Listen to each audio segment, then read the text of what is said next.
Hello and happy new year. Welcome to 2024. And I hope that it is already started off really great for you. I know that it's only like day two, but the reality is 2 years ago, I welcomed the new year in a hospital room with the news that I needed my gallbladder removed.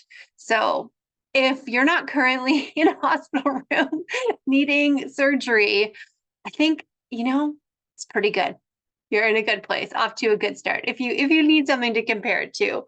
Anyhow, I wanted to come in today and do a bit of a different episode with some sort of trends that I'm seeing, predicting, or willing to, put my neck out there for this coming year with respect to visibility, marketing, and business. And I saw this idea because the Washington Post does a piece every single year. It's called The List. And on one side, they have what's out, and on the other side, they have what's in. So I wanted to make my own little version of this. And I came up with 6 things of out and in for the list of 2024 trends for your business. So let's dive into it. First on the list of things that are out, and I hope that you will all enthusiastically support me in deciding this, it's other people's opinions. And what's in is other people's audiences. So let's scrap worrying about what other people think, making decisions and choices with respect to other people's opinions and worrying about how we might be perceived for doing certain things. And instead lean into the fact that other people have created amazing audiences that we can tap into and leverage in order to grow our own exposure and visibility for our businesses. So I think that this is one of the most underutilized strategies when it comes to visibility. And it's truly a core PR, traditional PR tactic, if you will. And that means identifying where you can find other people who have audiences that overlap and align with yours. Of course, making sure those other people are people who you align with from a brand values perspective. And then finding ways that you can connect with each other and showcase each other and bring value to each other's audiences. And it doesn't always have to be 2 ways, but if you can demonstrate how you can bring value to somebody else's audience, it makes it a really easy win and a really easy yes for them to have you as a guest speaker or on a podcast, part of an event, doing an email list swap, just shouting you out on social media, whatever that looks like. Because when somebody else does that, it automatically gives you additional credibility. You have that lended trust that has been built up by the person who owns this audience or who's curated this audience for however long they've been doing that. They believe this person is good and they're there because they find that they add value. And when they put your name into their sphere and they speak it in a positive way, which they would be doing, then you're automatically going to have that much more credibility. And that just takes you a lot further on that trust building relationship with potential new clients. So looking for other people's audiences is my number one hot tip for visibility trends for 2024. So number 2, what is out? Showing up for the frequency. What is in? Showing up with intention. So I know that we use this phrase a lot, showing up. And what does that look like? It means, being present in different ways with your marketing on social media, at events, in person, or whatnot, or in your inbox, like sending emails, doing all those things. But a lot of the time I feel like so many times people have asked me, how often do I need to post on social media, or how often do I need to do this? And it's all about the numbers. It's really not about the numbers. When you show up instead with intention, you're creating quality content that comes from a positive, energetic space that's going to make better connections with people because you're in more alignment when you create it and you're in that better space. So I don't care how often you're showing up, honestly. I know that when you show up with intention, you are actually going to show up more.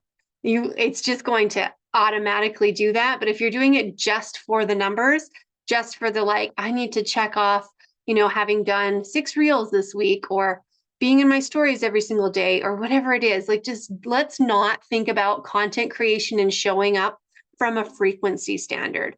Let's set a standard of intention instead, because that's going to be so much more powerful. It's going to feel better for you. You're going to enjoy it, and it's going to land way better on the people on the other end, like reading your content, meeting you at the event, whatever, because you're going to carry the energy with you of not wanting to be there if you're showing up just to check off a box. So let's let go of that. Let's let go of showing up for frequency and allow in showing up with intention as we're thinking about our content and visibility strategy for 2024. All right, number 3, what is out? Counting followers. I think this has been out for a long time, but I want to re-emphasize counting followers. And what is in? Counting on relationships. So this is like scrapping the vanity metrics, the social media growth, the number of people who you think are in your world and worrying about how many likes and watches you're getting on social media, and instead focusing on building quality relationships, because one good referral relationship, one good recommendation, one good collaboration could lead to so much more than when we're focused on these things that we've been trained to believe are important. They are not important. And it actually blows my mind that some people are getting paid based on the number of people on their social media, because there's nobody verifying even what real accounts look like. Half the time you might see people coming across, and if you're not constantly pulling out like robot accounts from your followers, you're going to have the same problem. You're not getting the quality followers. They're not necessarily even real people. So building quality relationships and focusing on that, again, a true attribute of what strong PR really is all about, is going to take you so much further, so much faster in 2024. All right, number 4, what is out is sharing your tips, meaning the how-to content. And what's in is sharing your ideas. So let's bring in thought leadership to this debate around what makes good content, and even start thinking about content from a way broader perspective of that value is not specifically giving somebody instructions. Value is all about sharing your ideas in order to give somebody a new way of looking at something. Perspective is everything.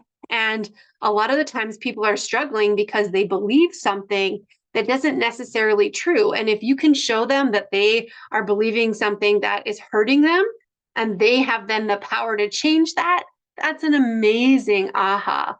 That's so much value that you can add without having had to tell them the step-by-step how to do the thing. I also think that we're just kind of getting over having so much content like that, where it's just telling us like how to DIY your whatever. And that's not really helpful. And it just becomes noise. It's the sea of the same as far as content goes. So when you start leaning into sharing your ideas, you now give yourself the power to have opinions. And I feel like this is something we all need to practice, is what are my opinions? What are my beliefs? Why do I believe that? And why is that important? And if you can ask and answer those questions and be just constantly giving yourself a space to practice talking about it, the easiest being, of course, your social media channels, your emails, and perhaps if you like to go on podcasts or speak at events, you can test out different ways of sharing about what matters to you and what you believe to be true. And go with that, because in life, there is no right and wrong around ways to do whatever it is that you help solve. So for me, I work with entrepreneurs and business owners on growing their business through visibility and PR. But there are many ways to grow your business. And I'm not saying that anybody else who's not sort of waving the flag that I'm waving is wrong. I'm just waving my flag. So what is your flag? and how can you bring your ideas to the table, because that's also going to help position you as an expert, increase your confidence, and allow people to align more with who you are and what you're all about, which creates a way better environment for you and for who your clients are that you're attracting. All right. So number 5 is all about pace. This is something that I need to work on, and I am trying to allow. So I would love to change the dynamic and the paradigm around how we believe we should be getting things fast. So what's out is going fast, and what is in is going slow. Allowing things to happen at the pace that they're meant to happen in our lives and in our businesses, instead of worrying about that was Q1 goal did not happen in Q1, or we didn't hit our numbers for the month, or whatever it is. Because business and life are in seasons, and everyone has different lengths of seasons, and there's no such thing as a flower growing in the winter. It just doesn't happen. So I'm here for 2024 to lean into going slower and also changing the standard of what that pace looks like, because this whole hustle culture that has been around us and in our faces, especially with so much online interaction, ways of seeing other people, we think that we should be able to achieve so much in so little time. And especially when we're also parents doing this entrepreneurship thing, it is challenging. And there's things that are going to get in the way, and all of a sudden your car breaks down and you need to buy a new one, and then your kids' hockey skates break and you need to buy some new ones, and all these things take up all of your time. All of a sudden in a week, there's your whole week. You didn't get your podcast recorded, you didn't get your outreach done, you didn't get your social media posts. Oh well, let it be. I am totally speaking to myself here, so I hope that this resonates with somebody else as well. All right, now let's move on to the last one. What is out is trying to control the outcome, and what is in is exploring what's exciting. Again, message to Kelly. This is one of the things that I find most difficult. I want to be in control. I want to plan. I want to know when I'm going to make X money, how many people are going to join my program, when I'm going to be, wherever I'm going to be, and I like create my little plan. For the last 3 or 4 years, I have been creating my business plan on a dry erase calendar, because the reality is I have to erase it so many times.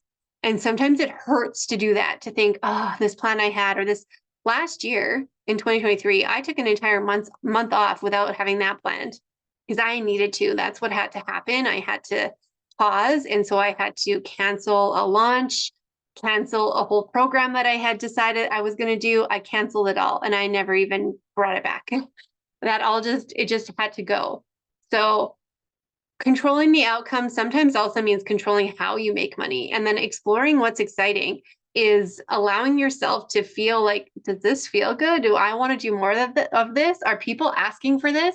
I've noticed for myself that people have been asking and more curious about PR, about what does that look like for small businesses? What does it look like for media, to get media, to build out a media strategy, to get featured in the media, all of these things. And that wasn't on my radar a few months ago. And now I'm actually listening to it and seeing that it does feel exciting for me to kind of go back into my roots as a PR practitioner, someone who's formally trained even in that industry and in that practice, and to play with it.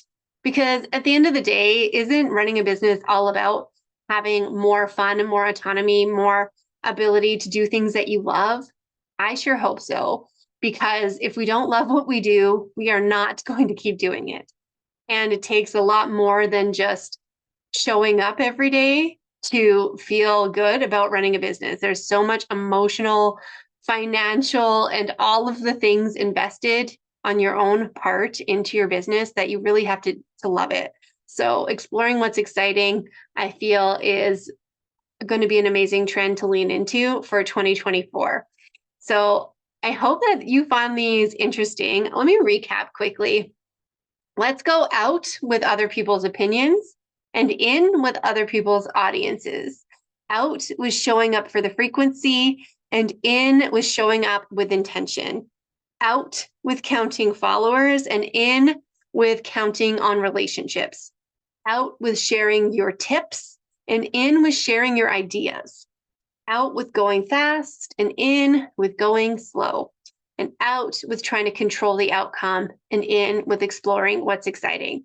So I hope you can take a piece of this into this year with you as you are starting to shape out what your year looks like, build out your plans, set your goals, allow the pace to be whatever it needs to be for you right now. And I can't wait to hear about it. If you have a really exciting goal, or if you really resonated with any of these pieces, I'd love to hear from you on Instagram. Just send me a message in my DMs at ksco_Kelly. I'm primarily on that account rather than the podcast account. I love to hear from you. I would love to know what you are working on this year. And if there's any way that I can support you, I am all for it. If you are looking for support with your visibility, if you made a goal around creating more visibility for yourself in 2024, if you're looking to really elevate yourself as a thought leader in your industry, if you want to position yourself as an expert in what you do in your field, that is my jam. And I'm here to help you with your brand, with your visibility, with your PR. So reach out, and I will talk to you again next week.